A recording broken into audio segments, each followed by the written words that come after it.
Hey, I'm Alan Brito, I'm an architect, and did you know that Bonsai now offers parametric gizmos to control many of their objects?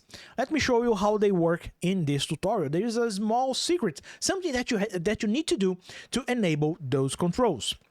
Let me show you step by step what you have to do to enable them. First, we need to create a new project. I will use the file, new IFC project, new project wizard, and I will choose here the IFC demo template. And by the way, if you don't have Bonsai installed yet, it's part of the Blender extensions repository.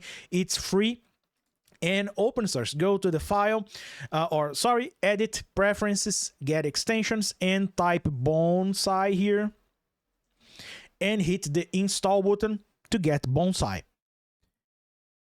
Now, I will select the wall tool, and we can start here with one of the types, wall 100, to create a 10 centimeter wall. This is the thickness for the wall.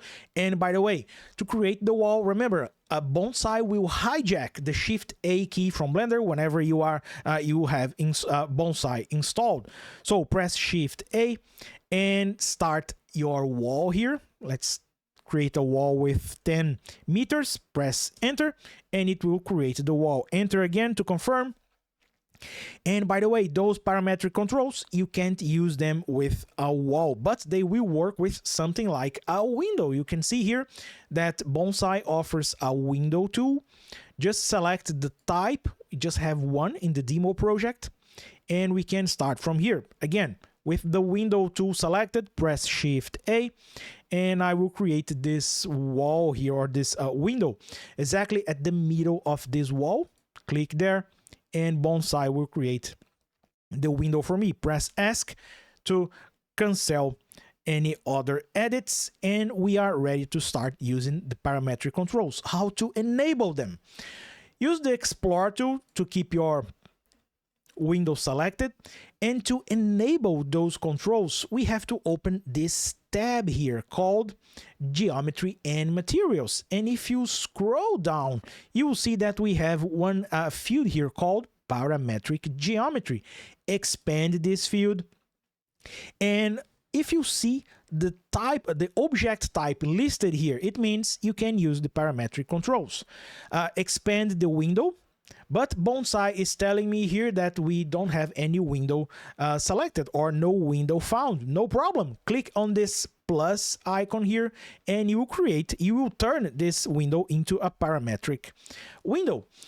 And you can see that something different appeared. Let me just change here to random colors so you have a better look on what we are doing. And the parametric controls will appear. To enable them, you already enable those parametric controls. To activate them, click on this pencil icon, and there you have the parametric controls. What can we do with that? First, you have the width and height of the window here.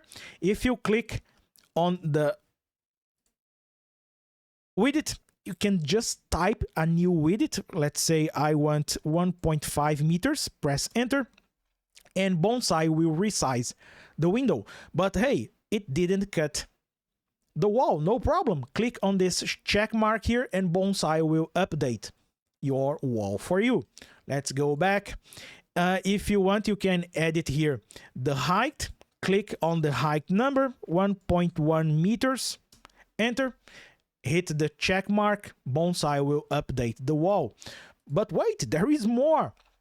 If you see here in the parametric, in the window parameters, you have these window types here.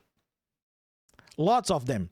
And you can cycle through each one of them using this arrow here. If you click there, Bonsai will update the window type, and it will display more parametric controls. Let's pick one here. Let's say I have this option, and I need this segment here from my window to be 0.45, and this one here I need to be 0.5, and it just resized our wall. When you are done, just hit the check mark here, and you have a new window type. And as always, you can keep editing those parameters for this wall, for instance, here on the panel, or using the parametric control. And this is it. You now know how to use the new parametric controls from Bonsai. By the way, this is a new feature from version 0.8.5. And if you liked this tutorial, please give me a thumbs up, subscribe to the channel so you won't miss any future tutorials about Bonsai or how to use Blender for architecture. And if you want to keep learning more about Blender for architecture and support my work here in Blender 3D Architect, I will leave links in the description with a few additional learning resources. I have this workshop here called Blender Precise Modeling, where I will teach you how to use Blender as a CAD tool. I have this other workshop here where I will teach you how to use Blender as a 2D drafting tool and create CAD style PDFs. I will leave a link with discount codes for both of these workshops. And if you prefer books, I have this book here called Blender The Beginner's Guide with their respective translations. And also this book here called Blender 5.1 Precise Modeling for Architecture, Engineering, and 3D Printing. Links in the description with their translations. And by the way, if you are a pro channel member, you have access to these resources for free. So consider becoming a member to get these perks. And again, I hope you liked this tutorial. If you did, subscribe to the channel so you won't miss any future tutorials. See you next time. Bye.